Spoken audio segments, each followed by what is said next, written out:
күніне таңертең тұрып 10 000 шаг жасасаңыздар, денсаулыққа пайдасы өте зор. Жас келген сайын адамдар білесіздер ғой, сүйектер осал болады, тез сынып кетуі мүмкін. Остеопороз деген аурулар, артроз, артрит деген аурулар болады. Солардың барлығының алдын алады және жүрегі, қан тамыр ауруларының алдын алады. Бұлшықеттеріңіздің жұмысын жақсартады. Әсіресе таңертең таңғы 5-тен бастап 7-ге дейінгі аралықта жүрген өте пайдалы. Таңертең ерте тұрсаңыздар, Алла тағала өзі ырзық несібесін береді. Күндеріңізді жүруден бастаңыздар. Энергияларыңызды көтереді.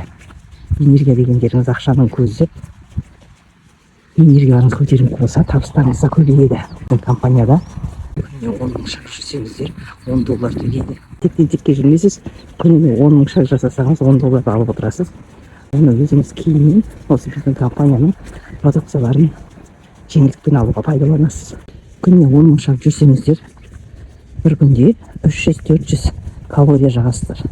Яғни салмақтарыңыздар тұрақталады.